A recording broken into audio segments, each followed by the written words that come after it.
Paraíso, canto 18. Beatriz conforta o poeta. Kátia Guida mostra-lhe outros espíritos que combateram pela fé cristã. Sobem depois a Júpiter, onde estão as almas dos príncipes que governaram com justiça. Os espíritos se dispõem de maneira a desenhar palavras de conselho aos que governam. Por último, se compõem na forma de uma águia. Eu estava imerso na majestade do paraíso, meu espírito flutuando entre a vastidão do cosmos e o amor divino que fluía de todas as direções. Cada palavra proferida por aqueles espíritos abençoados parecia carregar um peso incomensurável, e eu, com o coração ainda tomado pelo sabor agridoce da minha jornada, tentava equilibrar as emoções. Beatriz, sempre presente, sempre guiando, me alertou com suavidade para que eu mudasse meus pensamentos. Pense em mim, pois estamos próximos daquele que desfaz todas as injustiças, ela disse. Sua voz como uma melodia celestial, um chamado suave, mas firme. Meu corpo, quase por reflexo, se virou em direção ao som da sua voz. E naquele momento, quando nossos olhares se cruzaram, o amor que vi em seus olhos era indescritível. Eu poderia tentar capturar em palavras o que senti, mas qualquer tentativa seria inútil, pois o que vivi transcende a linguagem mortal. A minha mente simplesmente não conseguiria regressar àquele estado de êxtase sem ser guiada novamente. Ainda assim, posso recordar o suficiente. Ao fitá-la, senti todo o desejo de minha alma ser liberto de qualquer outra distração, como se todas as dúvidas e anseios terrenos evaporassem diante da beleza e da serenidade que irradiava de Beatriz. Enquanto a luz eterna que emanava dela preenchia meu ser, eu me encontrava em paz, finalmente pleno, até que, com um sorriso que superava qualquer resplendor, ela me disse: vire-se e escute, pois não é apenas em meus olhos que reside o paraíso. Com uma combinação de reverência e curiosidade, voltei minha atenção para o espetáculo à minha frente.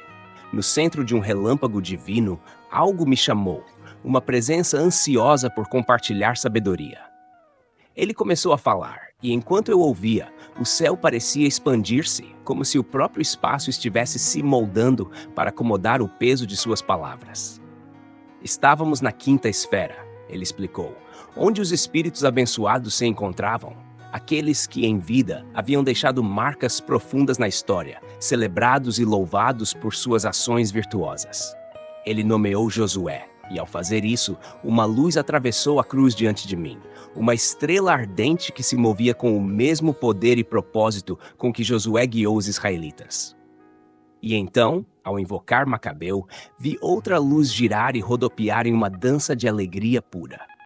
A mesma alegria impulsionava as luzes de Carlos Magno e Orlando, cujas presenças me faziam lembrar um falcão em pleno voo, caçando com precisão e graça. Meu olhar foi então atraído por outras figuras: Guglielmo, Rinoardo, o Duque Gotifredo e Roberto Guiscardo, cada um uma chama brilhando na vastidão daquela cruz celestial. A alma que havia falado antes estava entre essas luzes, uma entre muitos, mas inegavelmente única. Quando olhei para Beatriz, esperando sua aprovação ou instrução, seus olhos irradiavam uma pureza e uma alegria tão intensas que eclipsavam qualquer outra visão que eu havia experimentado. Era como se, cada instante que passava, a própria virtude em meu coração crescesse, e com ela, a minha capacidade de compreender e apreciar aquele espetáculo divino. De repente, a estrela que nos havia acolhido, aquela estrela jovial e brilhante, parecia vibrar com uma energia ainda mais poderosa, como se estivesse prestes a revelar um segredo profundo. E então, diante de meus olhos, os espíritos começaram a voar, cantando e formando letras no ar, compondo palavras sagradas. Primeiro formaram Diligite Justitiam, amem a justiça, e depois Qui Judicatis Terram, vós que julgais a terra.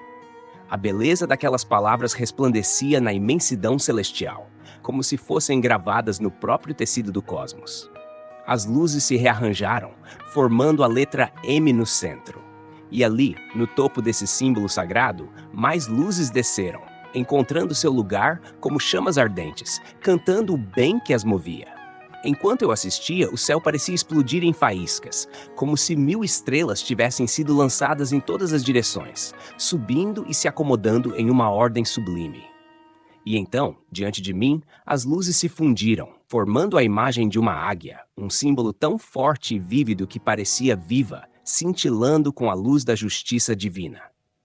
Naquele instante, a mente que governa o universo parecia pintar essa imagem sem necessidade de orientação, como um artista divino que guiava a si mesmo.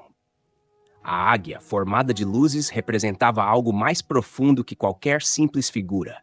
Era um símbolo do poder celestial, uma manifestação visível da justiça de Deus. Enquanto eu contemplava aquela cena, um pensamento se agitou em mim. A justiça do céu estava sendo mostrada a mim de maneira clara, mas ao mesmo tempo, uma sombra pairava sobre a terra.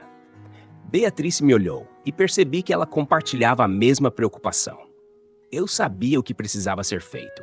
A corrupção que infestava o templo sagrado, a venda e compra que manchavam os sinais divinos, deveria ser purificada. Os homens que um dia travaram guerras justas agora se dedicavam a roubar o pão que o Pai oferecera a todos. E era hora de essa injustiça ser corrigida.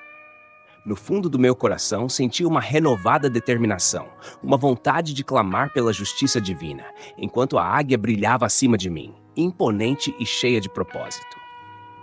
E assim, com o espírito repleto de reverência, eu me preparei para seguir adiante, pronto para testemunhar o próximo capítulo dessa jornada celestial, sabendo que, mesmo nas alturas do paraíso, as questões da terra ainda ecoavam pedindo redenção.